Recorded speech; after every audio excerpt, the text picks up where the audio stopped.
Hey everyone, sorry I just got out of the shower and I know I don't look good, but anyway, I wanted to talk about KLONOPIN withdrawal. I have been going through this now for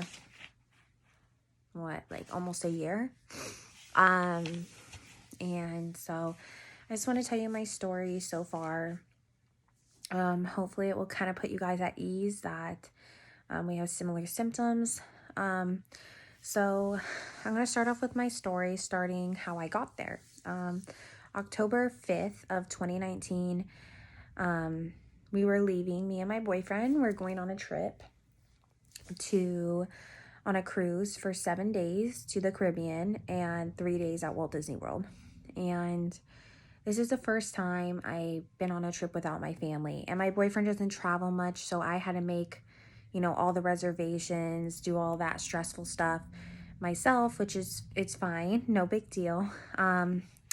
So I just think that put me under a lot of stress that I didn't realize, and I think it kind of overwhelmed me, even though I didn't really think about that until I started feeling like on our way, just leaving our house, not our house, but we don't live together, but leaving for the airport, I started having anxiety, like severe anxiety, like anxiety attacks. My heart would beat a mile a minute. I couldn't really breathe. I had to slow my breathing down. So the flight was okay. So when we got to Florida, we stayed one night at the hotel before we boarded the ship. And they put us in a room that had this fresh paint smell, like it just been painted, and it was just, I couldn't sleep. I felt like I was getting sick. So at 1 a.m, I went down and we told the receptionist that, hey, the room smells, we can't tolerate it. She's sick, And so I was drinking tea. I was trying to do everything I can to feel good because I've been waiting for this trip for a year planning this trip and saving up and all this stuff. And so we get there and down to the receptionist, and she's like, okay, I'll give you a new room. So we went to a room, still couldn't sleep, didn't get any sleep because I felt so sick. So then we get on the ship trying to just stick it out, trying to be positive. And you know how they have those little calls, the safety briefing things that you have to group up. And so we were in this small room with I want to say over 100 people. And I'm claustrophobic, so I can't deal with a lot of crowds on top of me. And I was sick at the time, so I started to have a panic attack. Now, mind you, I had no idea what was going on. I had a racing, I couldn't breathe, I couldn't catch my breath, I thought I was gonna faint, literally faint. And I thought I was dying. It was the scariest thing in my life. And so we went to the ER on the ship. Excuse me, I have a little cough. We went to the ER on the ship, and she said, oh, you have a sinus infection. And I said, I haven't been sleeping for nights. I need something to sleep because I just can't sleep. So she gives me this nighttime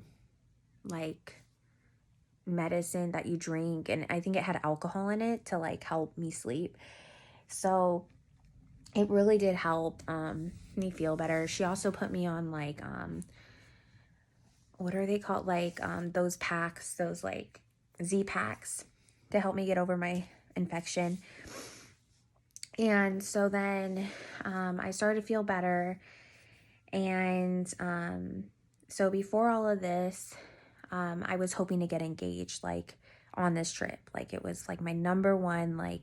Me and my boyfriend have been together 5 years. I'm 26 now. And I was just that's what I really want. I love him.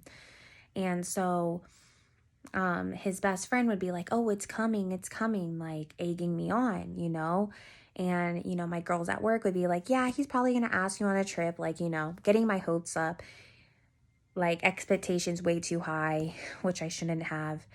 And so we got at one of the islands for our Caribbean cruise, And you know, in the Caribbean, there's cheap engagement rings. So I'm like, okay, let's go inside and like look at jewelry. Not even rings. Like, I just wanted to look at the jewelry. And so he started looking at rings, and I was like, okay. And so I was thinking to myself, well, this means he doesn't have one, you know? So I broke down, like literally crying, like hysterically, like so upset. And so after a while, I kind of got over it. And then we went to Walt Disney World. That was fun. I was feeling better then. Came home super sick again. Don't know what happened. Like, I feel like I just, like, I don't know. Like, it just, something, I don't know what I got sick from. But so we went to many doctors trying to figure out what was wrong with me. So the first doctor said I suffer from anxiety and depression, okay, which most people do. I didn't know I did. No big deal. Like, I thought he was just saying that because I've been through some stuff, which I would get over, you know. But it was in my face, like in my head. I couldn't lift my head for like ever. I couldn't do anything, like nothing. I had no energy. Like, I felt so sick. Like, it was awful. And many doctors didn't know what to do. So